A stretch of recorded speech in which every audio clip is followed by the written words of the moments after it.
Temos mais um evento, mais um seminário da Frente Ética contra a Corrupção para debater um tema tão desejado pela população brasileira, né, que é a proposta de emenda constitucional, a PEC 333, de autoria do senador Álvaro Dias, que elimina o foro especial por prerrogativa de função. Então, hoje nós temos 4 convidados, assim, que muito me honram, que é o autor da PEC, o senador Álvaro Dias, né? O professor, ex-ministro da Justiça e juiz federal, Sérgio Moro, o promotor Afonso Giso e o presidente do Instituto Não Aceito Corrupção, doutor Roberto Liviano. Primeiramente, os cumprimentos a você, Adriana, que tem sido ícone no combate à corrupção pela atuação de muita contundência, veemência e, sobretudo, competência na Câmara dos Deputados, liderando essa frente ética, promovendo movimentos que têm por objetivo convencer o imperador que preside a Câmara dos Deputados a colocar em votação esse projeto. Eu quero homenagear o Dr. Sérgio Moro, tão homenageado pelo povo brasileiro. Eu creio que nas últimas décadas ou na história contemporânea, ninguém recebeu tantas homenagens da população quanto Sérgio Moro. Nas ruas desse país, a sua imagem esteve presente junto a multidões que carregavam os seus sonhos e as suas esperanças de mudar esse país e, sobretudo, de avançar para um novo tempo, onde uma nova justiça se consagrasse, estabelecendo que todos somos iguais perante a lei. Quando os poderosos acabaram, os barões da corrupção, lideranças políticas de notoriedade incomum, acabaram sendo condenadas e levadas à prisão. Então, o Moro merece todas as homenagens. O Roberto é incrível o seu dinamismo, a sua energia, o seu vigor, a sua disposição de luta presente em todos os momentos com o Instituto Não à Corrupção. Os cumprimentos ao Roberto, ao doutor Afonso Neto, obrigado. Acabo de receber o seu livro Corrupção, Estado Democrático de Direito e Educação, que merece também vários prêmios em razão da luta que trava como promotor público no combate à corrupção, nos ensinando muito a respeito dessa prioridade nacional que é o combate à corrupção. Enfim, depois de ouvi-los, resta a indagação. Se todos estão convencidos, por que não conseguimos convencer o presidente da Câmara a colocar em votação essa proposta? Eu devo, evidentemente, como autor da proposta, descrever o seu itinerário, que foi tortuoso. Começou em 2013, quando apresentei a proposta. Ingressou na pauta da Comissão de Justiça, foi retirado o projeto. Depois, finalmente, quando se discutia a lei de abuso de autoridade, nós conseguimos incluir na pauta da Comissão de Justiça, lá na frente já, em 2017, 31 de maio de 2017, portanto, 4 anos de tramitação. 2017, aprovamos, dia 31 de maio, no Senado, por unanimidade no plenário. Chegou à Câmara dos Deputados no dia 6 de junho de 2017, portanto, já são 1.213 dias, 3 anos, 3 meses e 24 dias que esse projeto está na Câmara dos Deputados. E nas gavetas do presidente da Câmara, desde o dia 11 de dezembro de 2018. Nós estamos vivendo a continuidade, mais um capítulo desse enfrentamento que se trava no parlamento e fora dele, entre os que querem a prevalência da impunidade e os que desejam a consagração de uma nova justiça no país. Muitas vezes condenamos o Supremo Tribunal Federal por invasão de competência, mas é preciso fazer a autocrítica de que o parlamento produz um vácuo que possibilita esta invasão de competência. No caso do foro privilegiado, e essa é a expressão mais popular, né, que utilizamos, neste caso, o vácuo está estabelecido há muito tempo, obviamente possibilitando ao Supremo invadir competência. Aliás, entre as razões expostas pelo presidente da Câmara para não se colocar em votação esse projeto, segundo divulgação recente, estaria uma objeção do Poder Judiciário. Mas o que nós temos que destacar, eu creio, é exatamente o que isso produz de indignação na população. Fica a impressão que estamos sob a égide do Império e não da República. Aliás, esta é a razão de advogarmos sempre a refundação da República. A impressão que fica é que as autoridades assumem o controle do país, assumem o poder para preservar os seus privilégios, ignorando as aspirações da sociedade. É visível a ampliação desse fosso entre autoridades e sociedade. Este voto não é novo, é histórico, vem da fundação da República. Lembremos Canudos, Antônio Conselheiro, a Revolta, depois Florianópolis, 175 brasileiros dizimados, a época de Floriano Peixoto, que rasgou a Constituição, golpeou o país e assumiu o poder autoritariamente. Mais de 175 catarinenses foram dizimados diante de um movimento de revolta que acabou, inclusive, proporcionando a mudança do nome de Desterro para Florianópolis, em homenagem ao presidente Floriano Peixoto. O que eu estou dizendo é que a preservação dos privilégios das autoridades é que, acima de tudo, impõe a necessidade da refundação da República.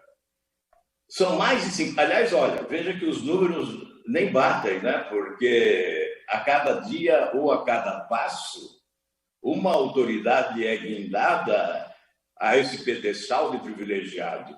Então, eu poderia dizer, são 50 mil, 55 mil, certamente mais de 55 mil autoridades dos três poderes são beneficiadas, né, com a existência do foro privilegiado. O que significa isso? Colocar o Brasil na contramão da história universal. Nós pesquisamos, visitamos a história de outros países e não encontramos nada similar em nenhum deles. Então, nós nos lembramos, por exemplo, de Bill Clinton sentado no banco dos réus de um juiz de primeira instância, no caso Mônica Lewinsky. Agora, em 2018, eu fui a Israel e fui informado aqui o presidente da República, por assédio sexual, foi condenado, um ex-presidente, né, foi condenado à prisão em primeira instância, foi preso com a condenação de primeira instância. Um outro ex-primeiro-ministro aceitou uma propina de $10 mil, condenado em primeira instância, foi preso. Então, no mundo todo, o condenado em primeira instância é preso ou em segunda instância. Há um número aqui que é fatal nessa discussão, né? Eu creio que é fundamental, talvez a grande justificativa que nós recolhemos da Operação Lava Jato, dessa experiência fantástica, desta operação histórica, né, que destruiu uma organização criminosa no país. Né? Então, nós tivemos 165 condenações de primeira e segunda instância, com a consequência de prisões, né, de cerca de 3 mil anos de prisão, e no Supremo Tribunal Federal. Aí os números também são variados e nós temos que fazer sempre essa consideração, porque o que deve prevalecer é a verdade. E no Supremo Tribunal Federal, apenas uma condenação. É evidente que o fim do foro privilegiado será uma sinalização para a sociedade. E se nós somarmos o restabelecimento da prisão em segunda instância, que foi fundamental para o êxito da Operação Lava Jato, uma ferramenta essencial no combate à corrupção, se nós somarmos ao fim do foro privilegiado o restabelecimento da prisão em segunda instância, nós estaremos dando um salto civilizatório, nos aproximando das civilizações mais avançadas do mundo em matéria de justiça e certamente poderemos comemorar, sim, a inauguração de uma nova justiça do país, onde seremos iguais perante a lei, respeitando o artigo 5º da Constituição. Essa contradição histórica, esse equívoco histórico da nossa Constituição há de ser eliminado. Afinal, um outro dispositivo rasga o capítulo 5º da Constituição ao permitir que se coloque esse pedestal onde estão mais de 55 mil autoridades protegidas por esse guarda-chuva do foro privilegiado, que possibilita, como disse há pouco o doutor Afonso, manobras, expedientes judiciais que protelam e levam até, afinal, a prescrição dos crimes cometidos. Nós estamos vivendo um momento crucial para a justiça brasileira. Depois das eleições, passamos a assistir retrocessos imperdoáveis no combate à corrupção produzidos nos 3 poderes. E o Legislativo não fugiu à regra. Iniciativas do Legislativo, como a Lei de Abuso de Autoridade, esta Lei de Abuso de Autoridade teve um objetivo preciso: limitar a capacidade de investigar, de denunciar e de julgar. Obviamente, nós temos a coragem de agentes públicos excepcionais, né, que fazem do Ministério Público, do Poder Judiciário também, eu incluiria a Polícia Federal, instituições independentes, autônomas e que exercem a função com coragem e competência. Mas a verdade é que o objetivo da lei de abuso de autoridade foi indiscutivelmente limitar o combate à corrupção, a capacidade de se combater corrupção com eficácia no país. E nós levamos ao Supremo. Aliás, há questões que também adormecem nas gavetas do Supremo Tribunal Federal. Essa é uma delas. Nós propusemos uma ação direta de inconstitucionalidade em relação à lei de abuso de autoridade, como propusemos em relação à instituição do juiz de garantias. Aliás, como propus mandado de segurança quando se rasgou a Constituição no impeachment da presidente Dilma. Até hoje, o Supremo Tribunal Federal não se manifestou sobre esse mandado de segurança. Enfim, cabe-nos cumprir o nosso papel e o nosso dever. O Congresso tem o dever de agilizar os procedimentos para a votação do fim do foro privilegiado. Basta uma única sessão da Câmara dos Deputados com votação em 2 turnos para que no dia seguinte se possa promulgar a emenda constitucional acabando com o foro privilegiado do país. Eu gostaria também de assinar embaixo do que disseram o Moro e o Roberto em relação à emenda proposta, com saudades do Flávio, né, que foi um batalhador contra a corrupção, um grande amigo, um brilhante parlamentar, mas nós achamos que tem que acabar com o foro para valer em todas as instâncias. Inclusive, o meu projeto original acabava com o foro privilegiado também do presidente da República, do presidente do Supremo, do presidente da Câmara e do presidente do Senado. Houve a preservação do foro dessas autoridades por conta de uma emenda que foi apresentada pelo ex-senador Ricardo Ferraço. Nós acabamos aceitando porque o essencial era avançarmos nesta matéria. E quando o Flávio me contou da emenda, eu também estimulei para que apresentasse. Melhor com a emenda saindo da gaveta, porque no Senado nós poderíamos rediscutir a matéria, do que o projeto na gaveta. A Adriana foi conosco à casa do presidente da Câmara quando ele destacou que gostaria de ver uma emenda apresentada alterando. Enfim, eu não sei o que dizer mais. Eu confesso aqui o desalento, a decepção. Eu agradeço a Adriana permitir esse desabafo. O presidente Rodrigo Maia não é imperador. Ele não é o proprietário da Câmara dos Deputados. Ele não é o proprietário das aspirações da nossa sociedade para dizer eu não coloco em votação. Ele desrespeita o Senado Federal, desrespeita os parlamentares que querem a votação do projeto, e eu tenho absoluta convicção que a maioria esmagadora dos deputados deseja a votação do projeto e, mais do que isso, desrespeita o povo brasileiro, porque não há nenhuma dúvida de que mais de 90% dos brasileiros deseja, sim, o fim do foro privilegiado. Eu repito que seria um salto civilizatório e seria uma sinalização, porque a maior indignação da população brasileira se dá em relação ao privilégio das autoridades. E esse privilégio é emblemático.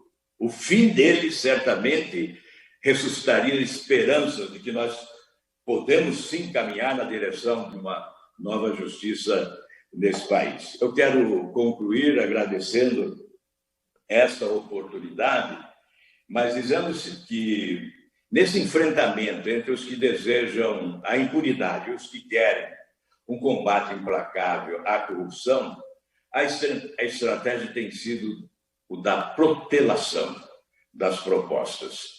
Porque se as propostas são colocadas em votação, elas são aprovadas, uma vez que o apelo popular é forte e, evidentemente, poucos teriam a coragem de trombar na vontade popular. Então, a estratégia é não colocar em votação.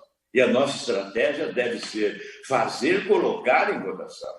Aí cabe à sociedade, cabe à população, essas instituições, não é? O Instituto Não à Corrupção, todos os movimentos sociais.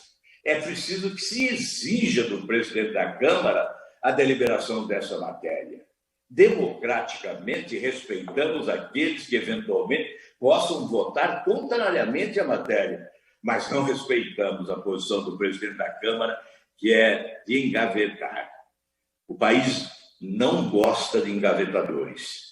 A gaveta não é o melhor lugar para uma proposta como essa. Não teria sentido, Adriana, fazer essa comunicação direta à população se nós não exigíssemos, ao final, uma postura republicana do presidente da Câmara. Quais as razões que o motivam a não deliberar sobre essa matéria? Há alguma razão? Olha, se apresentar em algum lugar do mundo onde o sistema vigente se assemelha ao do Brasil, nós desistimos, jogamos a toalha. Mas certamente ninguém terá condições de apresentar algo semelhante em qualquer lugar do mundo, a menos que seja nas ditaduras. E nós estamos exatamente falando de democracia. E é essencial a democracia eliminar os privilégios das autoridades. E este é o mais emblemático de todos os privilégios neste momento. Eu sou grato a você, Adriana, e muito feliz por ter participado ao lado de figuras ilustres como Sérgio Moro, Roberto Livianu e o doutor Afonso Neto. Muito obrigado e continuamos à disposição. E a luta continua, Adriana. Vai em frente. Nós tínhamos, somente na época da Idade Média, e depois isso foi mudando paulatinamente com o tempo, uma sociedade que era uma sociedade de castas, né? Até alguns países ainda têm alguma estrutura assim, embora em extinção, no caso da Índia, mas normalmente o que existia naquela época, você nascia nobre, você morria nobre, você nascia burguês, você terminava os seus dias como burguês, dependendo da sua sorte ou fortuna. Você nascia camponês, você ficava vinculado ao campo. Isso foi progressivamente sendo abandonado não é? E já nas revoluções liberais do final ali do século XVIII, início do século XIX, a ideia predominante era que todos deveriam ser tratados de maneira igual. E esses privilégios, esses estamentos, portanto, deveriam ser abolidos. Então, da forma como eu vejo, essa discussão ela chega uns 200 anos atrasada aqui no Brasil. Nós temos que prosseguir em construir um país mais justo, mais igual. Claro que isso significa também enfrentar uma série de desigualdades sociais, mas essas desigualdades formais não se justificam. Não existe aí qualquer, a meu ver, razão substantiva, argumentativa, para que nós tenhamos uma série de indivíduos que, por força de ocuparem um cargo ou um mandato, tenham o privilégio de responder eventuais investigações ou ações penais diretamente perante cortes recursais ou cortes superiores. O foro privilegiado, ele simplesmente demole o sistema de duplo grau, né? Ele demole, ele violenta a ideia de duplo grau. Não há mais a ideia de duplo grau, não há mais a revisão, né? Outra questão fundamental, os tribunais superiores, o Supremo, o STJ, eles foram organismos concebidos para serem, especialmente o Supremo, para ser o guardião da cidadania, o guardião da Constituição, né? Ele não foi concebido para ser um organismo dedicado a colher provas, né? A instruir processos. Você submeter o Supremo a isso é subverter a ordem natural das coisas. Quando nós tivemos a ação penal 470, o Supremo parou, né, simplesmente em função daquela situação. É uma pequena ilustração de como as coisas funcionam em virtude destas situações. Quando se imaginou o foro há décadas e décadas, não se imaginou o volume de corrupção que nós teríamos no Brasil, não é? Então, essa questão do foro privilegiado ela é totalmente anacrônica e ela não se compatibiliza com a ideia da isonomia. Quando você pensa em igualdade de todos perante a lei, ou ela é igualdade plena, ou senão não tem sentido. E eu quero deixar muito claro aqui que eu defendo o fim do foro, inclusive para membros do Ministério Público. Eu integro o Ministério Público e defendo o fim do foro para membros do Ministério Público. Isso não se justifica neste quadrante da história que nós vivemos. Não tem sentido manter foro privilegiado para membros do Ministério Público, para magistrados, para parlamentares. Não tem sentido. Aliás, o Supremo avançou nesta matéria quando, em 2018, entendeu que só se poderia pensar em tese nessa questão, em atos cometidos durante o mandato e ligado a ele. Ou seja, o próprio Supremo, no seu trabalho interpretativo, ele já restringiu a própria possibilidade do alcance do foro. Nós estamos falando de um país colonizado, né, pela Península Ibérica, né, América Latina, Portugal, Espanha, no caso do Brasil, Portugal, aonde nós sempre tivemos uma mistura natural, porque assim funcionavam as coisas, entre o público e o privado. O rei era o Estado.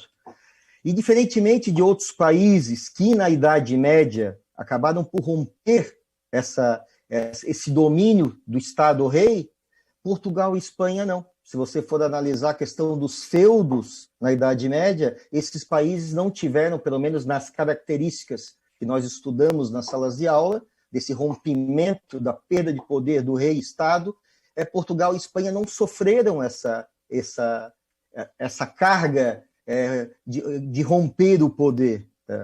Isso teve um reflexo, a partir da vinda da família real em 1808 para o Brasil, nós tivemos um reflexo muito claro. Vejam que a distribuição do poder nas capitanias hereditárias já quem distribui, da forma que distribui e os beneficiados. E o foro privilegiado, na noção brasileira, e a gente está falando de uma previsão que vai mudar nacionais, mas que é previsto, e o ministro Sérgio Moro ele tocou num assunto muito importante, há que se diferenciar foro privilegiado do que é o foro por prerrogativa de função. Então, quando a gente fala, e aqui a gente está falando da eficácia da lei penal, então a lei tem que funcionar para todos, esse é um princípio universal da democracia. Qualquer um de nós, não importa o cargo, não importa a função, não importa, enfim, a relevância do seu papel social, ele está sujeito ao ordenamento jurídico e, como tal, vai ser avaliado, com direito à defesa, contraditório, contratando um advogado, você não pode contratar um advogado, defensores públicos. Hoje, só para dar um exemplo, Santa Catarina conta com um corpo de defensores públicos qualificadíssimos. Eu trabalho com defensor público que, a par, decidimos situações juntos, juiz, promotor e defensoria pública distribuindo justiça. Mas o mais fundamental, quando a gente fala em foro privilegiado, nessa noção de, daí agora sim, república, é romper essa lógica patrimonial, que ainda é muito forte. Muitos dos nossos representantes políticos, e eu não estou aqui generalizando, mas é uma coisa sistemática, ele se elege gastando dinheiro, ele comprou o voto, ele não convenceu o voto. Muitos dos eleitores cometeram o crime de corrupção também, e aqui estamos falando, diferente do Código Penal, onde nós temos a corrupção ativa e passiva em artigos diferentes. Lá no Código Eleitoral, no 299 do Código Eleitoral, nós temos isso de forma muito clara, tanto a corrupção passiva como ativa, aquele que compra o voto e aquele que vende o seu voto. Então, o nosso representante político, torna a repetir, sem generalizar, aquele que avança o sinal e vai no caminho mais fácil da corrupção, tendo aquele que compre, né, que vende o seu voto, ele não se sente, quando eleito, o nosso representante político, ele se sente o dono da coisa pública. E digo isso porque essa questão cultural do sistema patrimonialista ela é fundamental para compreender o foro privilegiado. Se nós queremos continuar nesse sistema patriarcal, paternalista, corrupto, onde o clientelismo é um instrumento de favores e distribuição, ok, vamos manter o foro privilegiado. Se queremos apostar numa democracia, numa sociedade plural, numa sociedade com menos desigualdade social, e aqui abro um parênteses, estou estudando isso agora na minha tese de doutorado, nenhum país do mundo, nenhum, sem exceção, conseguiu combater a corrupção com desigualdade social. Nenhum país do mundo conseguiu combater a corrupção com privilégios, com uma lei subjetiva aplicada para os amigos de uma forma e para os inimigos de outra forma.